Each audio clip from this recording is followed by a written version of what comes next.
Hi everyone, thanks so much for joining us. My name is Tara Hawley and I'm the Scholarships Manager here at the Australian American Fulbright Commission. Today I'm going to be discussing our postgraduate awards. Now these are awards just for Australians, so if you are an American candidate, whilst this webinar could be interesting, it's probably not as relevant. So this one is for Australian postgraduate students who are seeking to undertake part of or a full master's degree in the US, or PhD students who wish to conduct a period of research in the US. I might kick off by just talking a little bit about the interesting history of Fulbright and then some of the values. And if you take note of these can be quite relevant when putting together an application to understand what it is that Fulbright's all about and what it is that we're looking for in an ideal candidate. So Fulbright has a super interesting history wherein at the end of World War II, a senator called Senator William Fulbright had this idea that if people understood each other better, people to people, culture to culture, face to face, then things like World War II wouldn't happen again.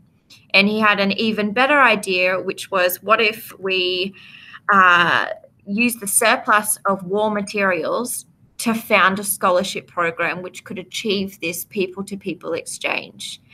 So they did that. That was passed in the Senate and now in the US Senate. And now we are in our almost 70th year here in Australia.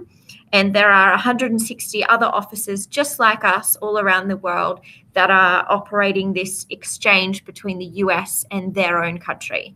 So we only deal with scholarships that are between Australia and the United States, meaning that each year we send about 55 Australians to the US across all levels, whether that's as a student, a postdoctoral candidate, a professional, or an academic scholar. And then we receive about 35 Americans in the same sort of areas. So that's how we operate that exchange. And it's for two purposes. Of course, it's an academic exchange, so in the hopes of contributing to key research or completing degree programs. But that cultural exchange to us is of equal, if not more, value. Speaking of values, I might just run through these things, and they might be important to take note of because these are the types of things that we look for in an application. So we're looking for candidates that can outline or indicate and show their passion about their field of work or study. They can indicate a vision for themselves and their communities. They demonstrate excellence through achievement. They show some innovative, creating, inspired thinking. The capacity to develop long-term partnerships and collaborations, particularly internationally. And probably our biggest thing that we look for is people who show ambassadorial skills. And that might not be so much as, what we're looking for, which would be someone who could be a great ambassador for Australia and the program in the United States. But when we're reading through an application, we'll keep an eye out to see if an applicant has displayed ambassadorial skills in a different sort of role. So whether that's for a program that they're a part of, for something that they've spoken for at a conference or something, but as long as those skills can be displayed. For our postgraduate opportunities, you can be a postgraduate under a couple of different banners. So if you wanted to go to the US to conduct research that will be a part of your Australian PhD, there is funding available for you for between 8 to 10 months, and we may consider shorter programs. Or if you wanted to go to the US and complete a full 2-year master's at a US institution, there is funding available for that. Or you might want to go and do part of your Australian master's in the US. So if you wanted to just go and do 1 semester or 2 and have that credited back to your Australian master's degree. I might also mention along the way that alongside our general scholarships that we fund, there is a brand new exciting program called the Fulbright Future Scholarships for students across all of those categories that I've just discussed. Now, the difference between this first page and the next is that under this first banner, in the past, we were never able to offer tuition funding or offer funding for visiting student researcher fees, which might come into play if you wanted to do your PhD research in the US. So whilst we could cover living costs for 8 to 10 months or longer, we never had funding available for tuition fees. So now, under our general scholarships, so we are offering 5 postgraduate scholarships for people who wanted to go and do 2-year masters, and 5 for those who wanted to go and do research as part of their PhD. So this year we're offering $20,000 a year for up to 2 years for tuition funding. And for those doing their PhD, we also have an allowance available to cover any visiting student researcher fees. Not every US institution charges a visiting student researcher fees, but if you happen to attend one that did, there is an allowance available for that. So I mentioned that there is now $20,000 a year available for tuition. Under this new program called the Fulbright Future Scholarships Program, your full tuition costs or visiting student researcher expenses would be covered. So whether if your tuition was $30,000 or $50,000, all of your costs would be covered. And you could go for up to 2 years. Now, just looking at this eligibility, now it says must have an undergraduate qualification. This is by the time you depart for the US. So you could apply now if you're in your final year of study, and it just means that by the time you actually leave for the United States, you would need to give us your transcript just showing that you had completed your undergraduate qualification. Now, this eligibility, the second line there, that second dot point, is specifically for the future scholarships. Now, it's looking for research or programs that are innovative or has the potential for significant impact. So it must aim to create, contribute to, or otherwise enhance Australian-American bilateral research collaborations. So essentially what this is saying is we're looking for applicants and projects that can display a tangible impact to Australian society. So whether it's job creation, if your project will create jobs for Australians, if it will contribute to an important medical research breakthrough or something that's quite tangible, that's what we're looking for in order to also be considered for this program. Now, for the future scholarships, when you fill out your application, and we'll talk about the application a little bit more later, but you just need one additional thing to be considered for this, and that is an impact statement, which you can apply as an additional upload as part of your application. So for the rest of your application, you'd fill it out like anything else, but if you wanted to be considered for this, you would just submit an impact statement that really addresses this criteria under the eligibility. Now, this just kind of breaks down a lot of what we've just spoken about because there are a few other awards. So here on the far left is what we've spoken about already. So the postgraduate, just general scholarships that are available.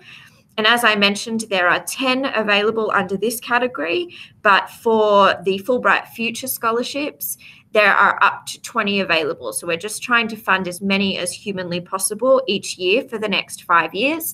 And this was made possible by a very generous gift by the Kinghorn Foundation. So that means that between just this column here on the left and the previous slide, that's already about 20 postgraduate scholarships that are on offer. Now, in the middle there, it discusses the Fulbright and Wexler Scholarship in Public Policy, and this is sponsored by the Department of Education and Training, the Australian government. So this is for a student who is looking to do a 2-year master's that is in the area of public policy.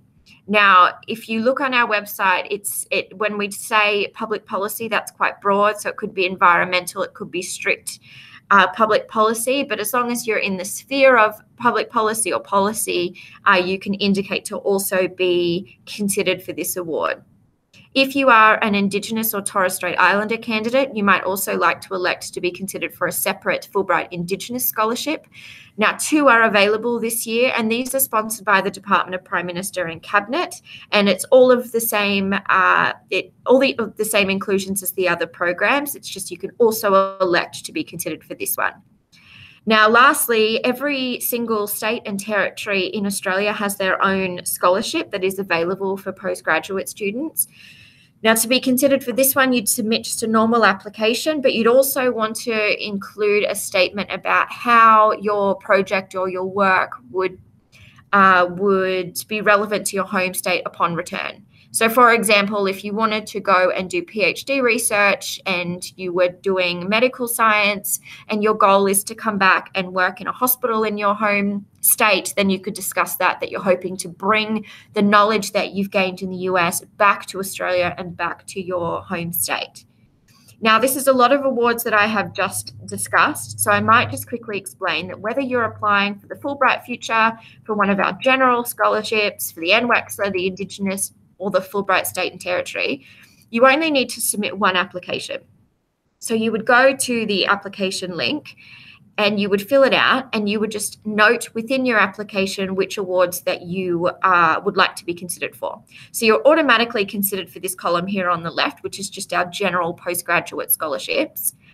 And remember, if you wanted to be considered for Fulbright Future, you'd include your impact statement.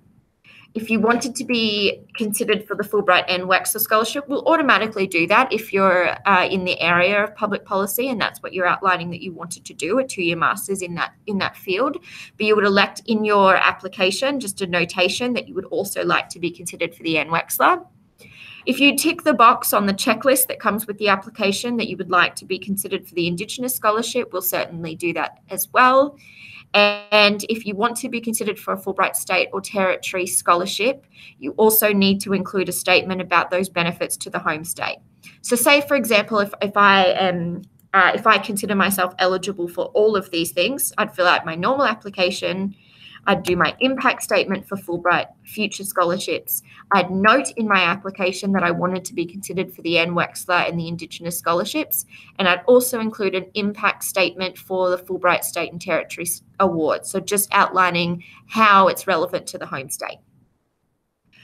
But you could be considered for up to 30 awards within one application, which is better than having to fill out 30 separate applications. You could be considered for a lot of awards just within the one application. Now, in terms of what the scholarships actually include, depending on how long you're going for, but just in general, they all include a monthly stipend. So just a monthly living allowance that would be paid into your account to just assist with general living costs. Now, depending again how long you're going for, but that could be anywhere from 8 months all the way up to 2 years. Now, we just prorata that based on how long you go for.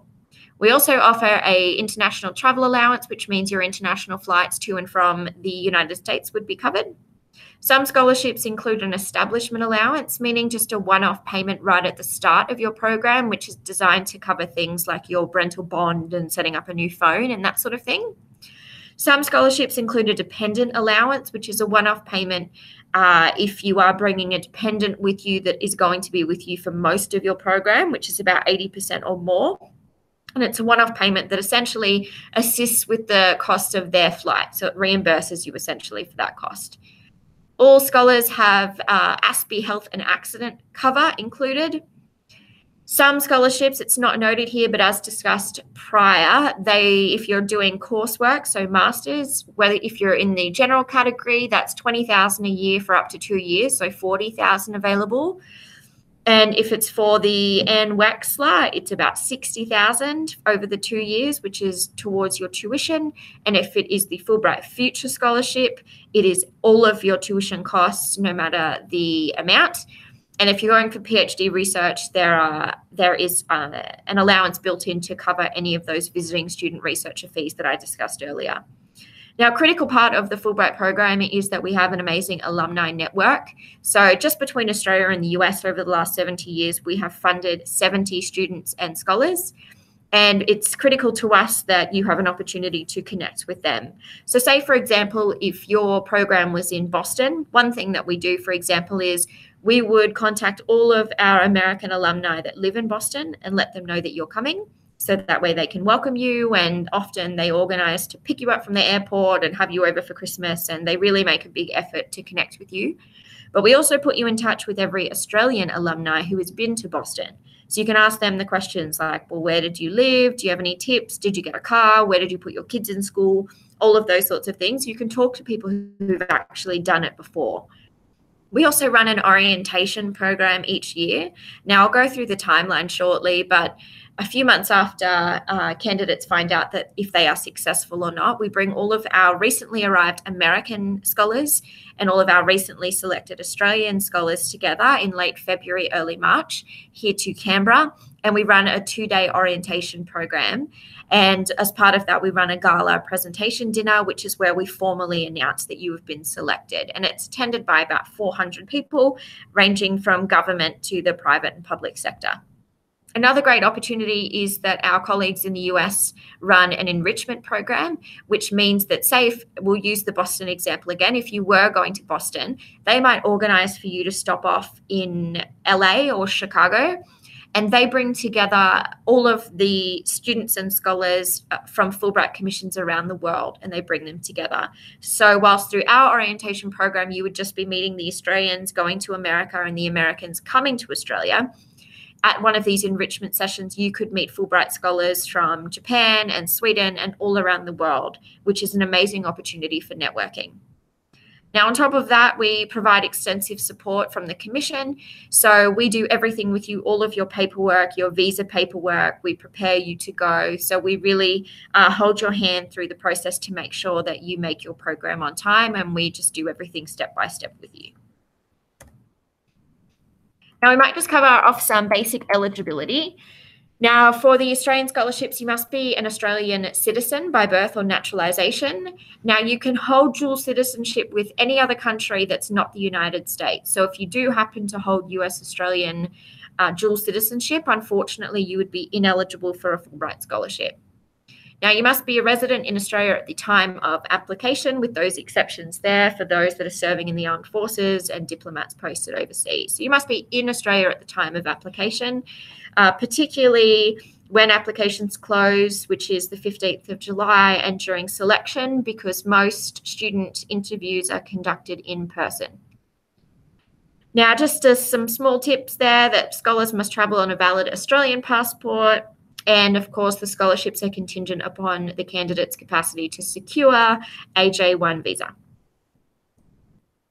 Now, let's just talk through the application timeline. Now, applications open on February 1st each year, and they close this year on Sunday, July 15th at 11:59 p.m. Now, my advice would be, if you're just hearing this today, to look at the application as soon as possible. Now, it's one of those applications that you can save bits and come back to it later, but it's important to look at it in advance, because some things, whilst it's not a lengthy application, some things, of course, are going to take longer for you to put together than others. Now, I might just focus on the application here for a moment. So there are sections where you just be filling in your basic details, but you'll need to attach a few different things. One is your project statement. Now, this tells us exactly what it is you want to do, why is it important, and what will the outcomes be. And something important to think about for the selection committee's purpose is, why the United States? Is it that there are experts in that field there? Is it that you already have a connection there? What is it about going to the US and on a Fulbright specifically that is relevant to your particular project? So that's one attachment, the project statement. Another is a personal statement. Now, the personal statement almost answers the questions behind the scene of, well, what made you passionate about this particular area? What key things have popped up in your trajectory that have gotten you to where you are? And this is also a great place to display some of those ambassadorial skills and capacity to create long-term partnerships that we talked about earlier in the webinar. So you'll do your project statement that tells us what you want to do, and think of your personal statement as why you want to do it. So they're two attachments. You'll also need a CV, and you'll need to identify 3 referees. Now, with those, you put in their details, including their email address, and then the system will send them a link to fill out a confidential referee report. So you won't ever see it. A couple of things to remember. One, you don't want 3 referees that all say essentially the same thing, if possible. So try and get 3 different people who know you from 3 different projects, or one is industry, one is academic, and one is personal, but just try and get a good mix so that you're getting different viewpoints on you, so that the selection committee can see all the different things about you. So just try and diversify your referees. Secondly, once you enter their details, please make sure they've gotten the link. Sometimes with the university email systems, it does send these auto alerts straight to spam. So make sure they've gotten the link. And then thirdly, make sure that they complete it in time. The worst thing that does happen is someone's application is deemed ineligible because their referees didn't jump on in time to fill out the referee report. And we cannot consider an application unless it has a minimum of 2, maximum of 3 referee reports submitted. So just make sure that you have asked them if they will be your referee, that they've gotten the link, and follow up to make sure they've submitted in advance of the deadline. And speaking of the deadline, a tricky thing is for those who jump on at 11:30 p.m. and try and quickly submit an application. It's worth taking the time on these applications, and especially for your project and personal statements, give them to someone who's outside of your field of discipline. While your application will be looked at by someone who's in your field, a lot of the time, especially for our interview committees, whilst they might have a basic understanding of your field, they're not experts. So make sure you've written your project statements in layman's terms, and make sure someone outside of your discipline has read them and understands them. Now, as discussed earlier when we talked about the different types of scholarships that you can apply for, just make sure that if you wanted to be considered for those additional ones, that you've included the extra statements that you need. So if you did want to be considered for the state or territory award, make sure you've included that statement about benefits to the home state. Now, a great thing with our application is that we've written out very clear instructions on how to complete each section. Now, the application portal itself is used in 160 countries. So that means that some countries need things that we don't. Like, for example, we don't need you to prove your ability to speak English, whilst for some other countries, they need submissions of English testing scores. So the best thing that you could do is jump over to the Australian applicants page on our website, scroll down, and you'll see applicant instructions. Have a read through those and keep them open while you fill out your application. Now, the link to the application is in those instructions. So you need to go to Australian applicants, download the application instructions for postgraduates, click on the link, and then just make sure you're following along with the instructions, that you haven't missed any sections. Because again, the worst thing is to be marked ineligible for something quite simple. So just make sure you have a look at those. Now, the applications again close on July 15 at 11:59 p.m. What happens then is the applications undergo a technical review here in our Fulbright offices just for a week. So we just make sure that all of the applications that have been submitted are valid and eligible. Then what we do is we send them off to discipline committees. So those that are within your particular field will review them, and they really look at the project for us. So they let us know if it's relevant to your discipline, if it's strong, if it has the potential to succeed. So they just look at the project statement specifically. Then what happens is they rate them highly recommended, recommended, or not recommended. And then only the highly recommended and recommended applications proceed to the next stage. And the next stage is our interview committees. So they do a paper-based assessment first. And again, they'll reread the project statement, but they're more so looking at the person as a whole picture. So did they display those ambassadorial skills and potential to make long-term partnerships? Is it clear that they have thought about the impacts of their project? Is it relevant to Fulbright? Do they understand what Fulbright's about? So they look at it as a whole person kind of picture. And then their highly recommendeds and recommendeds will be invited for interview. Now, there are interview committees in every state and territory. So all candidates that are invited for interview can do them in person, but you're also welcome, if you're not within that city centre, to do them by Skype, and there's no preference for us either way. Now, interviews take place really between late September and October, but a majority of them will be in September. And if you go on the Australian applicants page, you can see the specific date for each state and territory. Applicants will be notified of the outcome of their award in October, early November at the latest. It just depends on how long it takes us to get final endorsement from our colleagues in Washington. And then, as I mentioned earlier, we'll do an orientation program February, March the following year. So that means that this year you'll be applying now. Applications will close on the 15th of July. By September, you'll be having an interview, and by October, November, you'll find out. And February, March 2019 is when your orientation program would take place. Now, just a couple of final notes. Just make sure you read eligibility and conditions section of the applicants page. There's also a really handy FAQ page. So just in case you've got some quite general questions, we've tried to make sure they're all answered on the FAQ page. Now, all of this can be accessed through the Australian applicants page on our website. So also keep in mind, you must complete the application online. You can't email it or post it to us.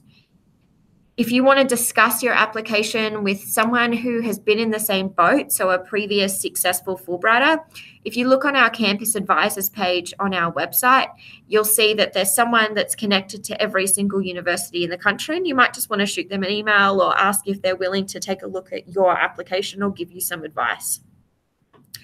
I mentioned earlier that there is a checklist to include, which you'll find as part of the instructions. And noted earlier, the instructions and all of that can be found on the Australian applicants page. Now, if you wanted to contact us, you can email us at fulbright@fulbright.org.au to answer any and all of your questions, and we'll get back to you within 24 hours. You're also welcome to call us on 6260-4460, but I would recommend emailing as a first point of call. That way we can send you the right links and information in the email, and you've got that to refer back to. But I think that's everything. So best of luck. Keep in mind that just please make sure you're checking to see if you're eligible for more awards than just the general category, because it's always good to be considered for more rather than less. And make sure your applications are in by 11:59 p.m. on the 15th of July. All right, well, thank you so much for your time. And again, please follow up by email if there's anything that you would like to clarify. And of course, best of luck with your application.